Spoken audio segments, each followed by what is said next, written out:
সুপ্রিয় কৃষক ভাই বন্ধুরা, আসসালামু আলাইকুম। তো আজকে আপনাদের সামনে আবারও যে ধানটির কথা বলতে আসলাম সেটি হচ্ছে পাকিস্তানি লং বাসমতি। তো দেখতেই পাচ্ছেন ধানটি প্রায় কিন্তু পেকে গেছে। আমন মৌসুমে এটি আমরা চাষ করছি, যদিও এটা আমন মৌসুমের ধান না, কিন্তু বীজের জন্য আমরা কিন্তু এটা চাষ করছি। বড় মৌসুমে কিন্তু এই ধানটি সবচেয়ে বেশি ফলনশীল হবে। যেগুলো বাংলাদেশের চিকন জাতের ধান আছে, বিরি 50, তারপর বিনা 25, এছাড়াও যে সকল বাসমতি সাধারণ ধান পাওয়া যায় তার থেকে অধিক ফলনশীল এই পাকিস্তানি লং বাসমতি। তো চলুন দর্শক, ঘুরে ঘুরে দেখাই আপনাদেরকে এই ধানটি আমাদের আমনে কীরকম ফলন হবে। ইনশাল্লাহ আপনাদেরকে ফলন জানিয়ে দিব আমরা। এখন আমাদের ধানটি প্রায় পাক ধরে গেছে, এখন দেখাবো আপনাদের ঘুরে ঘুরে। দর্শক দেখুন, এই ধানটির বয়সকাল 120 থেকে 125 দিন এবং বড় মৌসুমে সর্বোচ্চ ফলন 30 থেকে 35 মণ আপনার বিঘা প্রতি এটা আসবে, এবং যদি একটু কম হয় তাও 25 থেকে 30 মণের ভিতর থাকবে। তার কারণ গত বছর আমরা 5% জমিতে করছিলাম, সেখানে 3 মণ মতো ধান আমরা কিন্তু পাই, 3 মণ 25 কেজি। তো এই বছরও আমরা কিন্তু চাষ করছি এই পাকিস্তানি লং বাসমতি ধান প্রজেক্ট আকারে, যেটা আমাদের কিন্তু সম্পূর্ণ বীজ হবে। আপনারা দেখতেই পাচ্ছেন কিন্তু পাকিস্তানি লং বাসমতি ধান।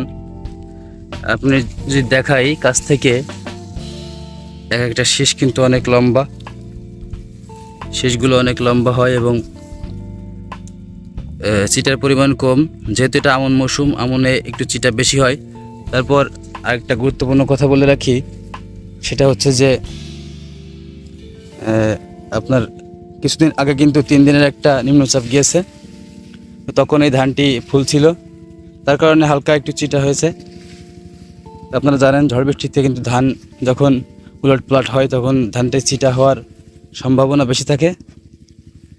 তো তারপরেও কিন্তু গাছগুলো অনেক শক্ত, ধানটি চিকন হলেও গাছগুলো অনেক শক্ত, যে কারণে কিন্তু হেলে পড়েনি। এবং এই দেখুন চারিদিকে আপনাদেরকে দেখাচ্ছি।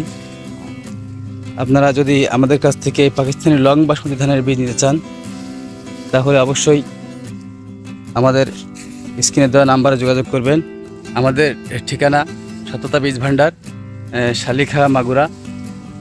আমরা কিন্তু সারা বাংলাদেশেই পাকিস্তানি লং বাসমতি, বিধান 103, বিধান 104, বিধান 108, বিনা 25 সহ নতুন নতুন সকল প্রকারের ধানই কিন্তু আমরা সারা বাংলাদেশে পাঠিয়ে থাকি। তো অবশ্যই আমাদের সঙ্গে যোগাযোগ করবেন। চলুন আপনাদেরকে আবার দেখাই এই ধানগুলো।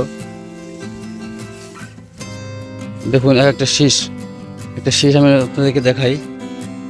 অন্যান্য সাধারণ বাসমতি ধানের চেয়ে কিন্তু অনেক লম্বা। অবশ্যই যারা আমাদের এই ধানটি নিতে চান তারা আমাদের সঙ্গে যোগাযোগ করবেন। ধন্যবাদ সকলকে, ভালো থাকবেন সবাই। আসসালামু আলাইকুম।